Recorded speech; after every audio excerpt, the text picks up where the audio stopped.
Hello students, this is Kritika and welcome to our channel Kritika BLLB. Students, आज इस video में हम डिस्कस करेंगे बीएलएलबी फोर्थ सेमेस्टर का पेपर नंबर 5th, जो कि हमारा है interpretation of institutes and principles of legislation. Students, आज इस वीडियो में जानेंगे कुछ ऐसे इंपॉर्टेंट क्वेश्चन जो कि पिछले सालों में कई बार रिपीट हुए हैं और हो सकता है कि आपके आने वाले एग्जाम में भी पूछ लिए जाएं। इसलिए आज का ये वीडियो बहुत ही ज़्यादा इम्पोर्टेंट होने वाला है आपके लिए। और आगे बढ़ने से पहले हम आपको बता दें कि अगर आप बीएलएलबी या एलएलबी कर रहे हो तो आपके लिए ये चैनल बहुत ज़्यादा इम्पोर्टेंट होने वाला है, बहुत ही ज़्यादा हेल्पफुल होने वाला है। क्योंकि इसमें हम क्या कि बीएलएलबी और एलएलबी के सभी सेमेस्टर्स के सभी सब्जेक्ट्स के रिलेटेड क्या कि इम्पोर्टेंट क्वेश्चंस के वीडियोस डालते रहते हैं। और एक हमारी सीरीज भी चल रही है जिसमें कि हम सभी सेमेस्टर के टॉप सभी सब्जेक्ट के टॉप 10 क्वेश्चन सॉल्व, वो भी इसके वीडियोस अपलोड कर रहे हैं, बना रहे हैं। ठीक है। और इसलिए आप उन क्वेश्चन को अगर पढ़ लेते हो तो उन्हीं 10 क्वेश्चनों में से ही कोई ना कोई आपका क्वेश्चन आ जाएगा। ठीक है। उससे बाहर आपको पढ़ने की ज़रूरत नहीं होगी, आप उन्हीं से पढ़ सकते हो और वही रिपीट हो सकते हैं आपके एग्जाम में। क्योंकि बी कानपुर यूनिवर्सिटी में क्वेश्चन बहुत रिपीट होते हैं।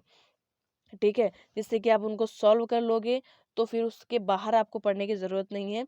और अगर आप पीसीएस जे की भी तैयारी करना चाहते हो बीएलएलबी एलएलबी के साथ साथ ही, तो भी आपके लिए बहुत ज़्यादा इंपॉर्टेंट होने वाला है चैनल। क्योंकि हम पीसीएस जे से भी रिलेटेड बहुत सारे वीडियोस डालते रहते हैं, उनके एग्ज़ाम से रिलेटेड, जिससे कि हम लोग पढ़ाई करते करते पीसीएस जे की भी तैयारी कर सकते हैं। ठीक है। तो स्टूडेंट्स, चलिए शुरू करते हैं अपना वीडियो आज का। फर्स्ट क्वेश्चन है हमारा, जो कि फर्स्ट सेक्शन में बता दें आपको, फर्स्ट सेक्शन में 10 क्वेश्चन होंगे जो कि 4 मार्क्स के। ठीक है। तो फर्स्ट क्वेश्चन है हमारा, निर्वचन के मूल सिद्धांत क्या है। ठीक है। आप सभी लोग जानते भी हो निर्वचन के मूल सिद्धांत क्या क्या है। ठीक है। तो वही आपको बताना है इसमें कि निर्वचन के मूल सिद्धांत क्या क्या है, वो आपको बताने हैं। ठीक है। नेक्स्ट क्वेश्चन है आपको, याद रखिएगा जितना क्वेश्चन पूछा जाए आप सिर्फ अगर उन्हीं का आंसर देते हो तो फिर आपको अच्छे मार्क्स आते हैं। लेकिन अगर आपको आ नहीं रहा है, सिर्फ आप पेज भर रहे हो, तो पेज भरने से आपको नंबर नहीं मिलेंगे। ठीक है। आपको जरूरी नहीं है कि आप एक पेज का लिखो या पूरा फुल लिखो। जितना क्वेश्चन पूछा रहा है आप पॉइंट में भी लिख सकते हो, इसको आप चाहो तो पॉइंट्स में भी बता सकते हो। ठीक है। नेक्स्ट आपका क्वेश्चन है बी। इसमें पूछा गया है कि किसी उपबंध को अलगाव में निर्वचित नहीं किया जा सकता है। ठीक है। इसकी विवेचना करिए। ठीक है। तो ये भी इम्पोर्टेंट क्वेश्चन है। ठीक है। नेक्स्ट क्वेश्चन है आपका, सामंजस्यपूर्ण अर्थान्वयन के सिद्धांत की व्याख्या निर्णयित वादों की सहायता से करिए। ठीक है। सामंजस्य पूर्ण क्या कि अर्थान्वयन किस तरह से किया जाता है, इसका सिद्धांत क्या है, तो इसको आपको सिद्धांत को बताना है इसमें। नेक्स्ट है आपका, सहचार ज्ञायते के नियम को निर्णयित वादों की सहायता से समझाइए। ठीक है। सहचार ज्ञाते जो कि हमारी एक मैगजीम है। ठीक है। ये भी काफ़ी इंपॉर्टेंट है। अगर आपको एक टॉपिक से इन टॉपिक्स के वीडियोस चाहिए, समझ में नहीं आते हैं, आपको इजीली समझना है, तो हमारे प्लेलिस्ट में जा सकते हो। वहाँ पे हमने इंटरप्रिटेशन की ऑलरेडी क्या कि प्लेलिस्ट बना रखी है। ठीक है। वहाँ से आप क्या कि देख सकते हो। नेक्स्ट है आपका, विधि की वैधता के सिद्धांत की विवेचना कीजिए। ठीक है। तो विधि की वैधता का जो सिद्धांत है, ठीक है, तो इसमें आपको सिद्धांत सिद्धांत की विवेचना करना है। नेक्स्ट है आपका, नेक्स्ट क्वेश्चन है, संविधि के निर्वचन के आंतरिक सहयोगी उपकरणों का संक्षिप्त वर्णन करिए। ठीक है। जो कि आप लोग जानते भी हो संविधि के निर्वचन के आंतरिक उपकरण कौन कौन से हैं, तो आप उनको बताना है। उसमें हो सकता है कि आपके एग्जाम में उनमें कोई अलग एक पूछ लिया जाए, जैसे कि हमारे क्या कि प्रस्तावना हो गई, और आपकी क्या कि धारा शीर्षक हो गए। ठीक है। ये जो कुछ अंदर के टॉपिक होते हैं जिनसे कि हम निर्वचन करते समय इनकी हेल्प लेते हैं, इनमें कोई शॉर्ट अलग भी पूछ सकता है, कोई सिंगल भी पूछ सकता है। ठीक है। इसलिए आप इसको अच्छे से पढ़ लीजिएगा। नेक्स्ट क्वेश्चन है, किसी कानून में निर्वचन खंडों के महत्व की विवेचना करिए। ठीक है। निर्वचन खंड जो है ये भी आपका एक आंतरिक स्रोत, एक आंतरिक उपकरण में ही आता है, तो उसके बारे में पूछ लिया गया है। नेक्स्ट क्वेश्चन है आपका, प्रस्तावना विधान विधान को खोजने की कुंजी है। ये भी इम्पोर्टेंट क्वेश्चन है। ठीक है। जैसे कि ये भी एक देखा जाए तो ये भी आंतरिक उपकरण ही है इसका। नेक्स्ट क्वेश्चन है, निर्णयित वादों की सहायता से समझाइए कि निर्वचन में विधिनांग का आशय आशय समझाना आवश्यक होता है। ठीक है, ये भी इम्पोर्टेंट क्वेश्चन है। और एक चीज़ मैं आपको स्टूडेंट्स और बता दूं कि अगर आप हिंदी मीडियम से हो तो खास करके इंटरप्रिटेशन के टॉपिक में, हम बाकी का तो नहीं कह सकते, लेकिन इंटरप्रिटेशन के टॉपिक में आपको हिंदी के साथ साथ इंग्लिश में भी थोड़ी बहुत कमांड होनी चाहिए। जैसे कि अगर कोई डेफिनेशन है, कोई टॉपिक है, तो आप हिंदी में उसको क्या बोलते हैं ये तो पता ही होना चाहिए, साथ में इंग्लिश में भी क्या होना चाहिए ये पता होना चाहिए। क्योंकि इसमें बहुत क्वेश्चन है आपको समझ में शायद नहीं आए होंगे कि ये क्या है। ठीक है, लेकिन आप अगर इनका क्या कि इनकी देखते हो क्या, अगर आप इनका इंग्लिश वाला क्वेश्चन पढ़ते हो तो उससे आपको समझ में आ जाएगा कि ये क्या है। जैसे लीगल मैक्सिम, ठीक है, कई लीगल मैक्सिम ऐसी हैं कि आपको ऐसे अगर आप हिंदी पढ़ोगे तो आप हिंदी से नहीं समझ पाओगे कि इसमें क्या पूछ रहा है, लेकिन आप उसको इंग्लिश में अगर पढ़ोगे तो आपको पता चल जाएगा कि अच्छा ये क्वेश्चन है। ठीक है, तो इसलिए आप इसमें इंग्लिश और हिंदी दोनों में ही पढ़िएगा। डेफिनेशन की बात मैं नहीं कर रही हूँ, मैं सिर्फ हेडिंग्स की बात कर रही हूँ और टॉपिक्स की बात कर रही हूँ, जो क्वेश्चन की हेडिंग दी रहते हैं। ठीक है, इनको आप इसलिए इनका इंग्लिश में क्या इनको बोला जाता है, क्या कहा जाता है, आप ये भी पढ़ लेना। जैसे कि जितने भी संविधान के निर्वचन के सिद्धांत हैं तो इंग्लिश में इनको क्या कहा जाता है, ये भी इम्पोर्टेंट है, क्योंकि आपका हिंदी में चेंज भी हो सकता है नेम।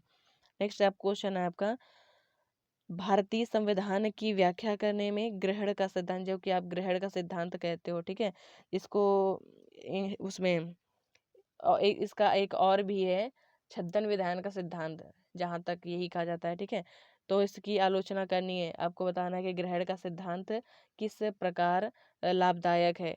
ठीक है, तो इसको बताना है आपको। अगर ये यहाँ से ना समझ में आए तो आप इसकी इंग्लिश में भी देख सकते हो, इंग्लिश से आपको पता चल जाएगा कौन से सिद्धांत की बात कर रहा है। अब सेक्शन हम बी में देखते हैं लॉन्ग क्वेश्चन। लॉन्ग क्वेश्चन में देखते हैं कौन कौन से हैं जो कि इम्पोर्टेंट हैं, जो कि रिपीट होते हैं। तो पहला क्वेश्चन है, निर्वचन से आप क्या समझते हैं, निर्वचन का उद्देश्य क्या होता है, और संविधि के निर्वचन की सीमा को समझाना है आपको। ठीक है, संविधि के निर्वचन की जो सीमा है क्या है, तो ये बहुत ज़्यादा इंपॉर्टेंट क्वेश्चन है और इससे रिलेटेड हमने वीडियोस डाले हैं कई। ठीक है, जिसमें कि आपको हमने एक एक सॉल्व करके बताया है पेपर कि इसका आंसर हमको कैसे देना है। ठीक है, आप वहाँ से देख सकते हो। नेक्स्ट क्वेश्चन है, निर्वचन के स्वर्णिम नियम से आप क्या समझते हैं, निर्वचन के दृष्टि नियम से किस प्रकार से भिन्न है। ठीक है, ये बहुत ज़्यादा इम्पोर्टेंट टॉपिक्स है। जैसे कि निर्वचन के जो नियम है, जिसमें कि आपका शाब्दिक निर्वचन का नियम एक हो गया, एक स्वर्णिम, नेक्स्ट है आपका दृष्टि का नियम। ये तीनों बहुत ज़्यादा इंपॉर्टेंट है, तीनों हर साल इनसे कोई ना कोई 2-3 क्वेश्चन जरूर बनते हैं। ठीक है, नेक्स्ट क्वेश्चन है, कठोर निर्वचन से आप क्या समझते हैं, करारोपण विधि का निर्वचन कैसे किया जाता है, निर्णयित वादों की सहायता से समझाना है आपको। ठीक है, तो कठोर निर्वचन तो आप लोग जानते ही हैं कि ये कर संविधि और दंडिक संविधियों का कठोर निर्वचन ही किया जाना चाहिए, क्योंकि ये कहीं ना कहीं जनता से जुड़ा होता है। ठीक है, उनके अधिकारों से जुड़ा होता है।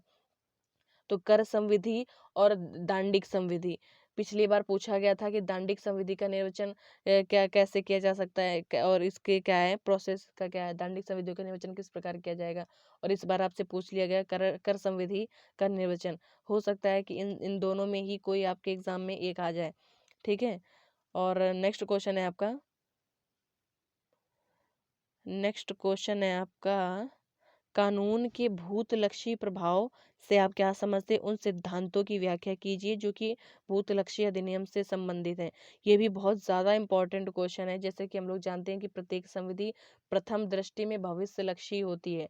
ठीक है, और भूतलक्षी तो आप जानते हो भूतलक्षी क्या होता है। ठीक है, भूतलक्षी संविधियाँ क्या होती हैं, जो कि ऐसी संविधियाँ होती हैं जो कि हमारे वर्तमान अधिकारों पे नहीं, हमारे जो पिछले भी जो हमारे अधिकार हैं, ठीक है, तो उन पे प्रभाव डालती हैं, कोई नए दायित्व निरूपित करती हैं। ठीक है, तो इनसे रिलेटेड हमने ऑलरेडी वीडियोस बना रखे हैं, इन टॉपिक से रिलेटेड आप हमारे प्लेलिस्ट में जाके चैनल में देख सकते हो।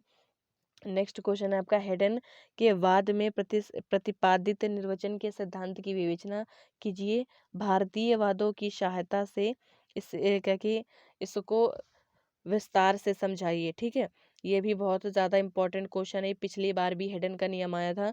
ये हेडन का इसको रिश्ती का नियम भी कहते हैं, तो ये बहुत ज़्यादा इंपॉर्टेंट है, ये बहुत बार रिपीट हुआ है, इसलिए आप इसको अच्छे से तैयार करिएगा।